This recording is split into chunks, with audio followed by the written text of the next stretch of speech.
আসসালামু আলাইকুম অষ্টম শ্রেণীর প্রিয় শিক্ষার্থীরা, আজকে আমরা ইংলিশ বইয়ের 6 পেজ নিয়ে আলোচনা করব। তো আগের পাঠে আমরা ই নাম্বার নিয়ে আলোচনা করেছিলাম, আর আমরা এই পাঠে এফ নাম্বার নিয়ে আলোচনা করব। যারা ই নাম্বারের ভিডিওটা দেখো নাই তারা প্লিজ দেখে আসবা, কারণ ওইটা অনেক গুরুত্বপূর্ণ ছিল।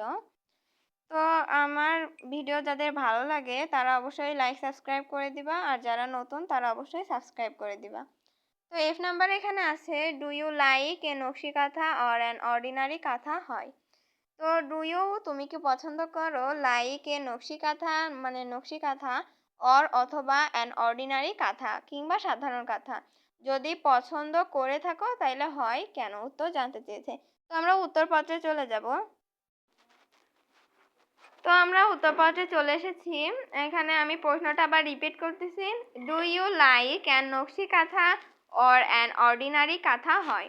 তো ডু ইউ লাইক অ্যান নকশি কাঁথা, তুমি কি নকশি কাঁথা পছন্দ করো, অর অথবা অ্যান অর্ডিনারি কাঁথা কিংবা সাধারণ কাঁথা পছন্দ করো। তো এখানে যদি তোমরা কিছু পছন্দ করো তাহলে এর কারণটা হয়, কেন পছন্দ করো সেটা লিখতে বলেছে। তো আমি আমার মতো উত্তরটা লিখেছি, আই লাইক এ নকশি কাঁথা, আমি পছন্দ করি কি নকশি কাঁথা, মোর দেন অ্যান অর্ডিনারি কাঁথা, সাধারণ কাঁথার চেয়ে আমি অধিকতর বেশি পছন্দ করি কি নকশি কাঁথা। তো এর একটা কারণ থাকা দরকার। তো বিকজ এ নকশি কাঁথা ইজনেস বিউটি অফ আওয়ার হাউস।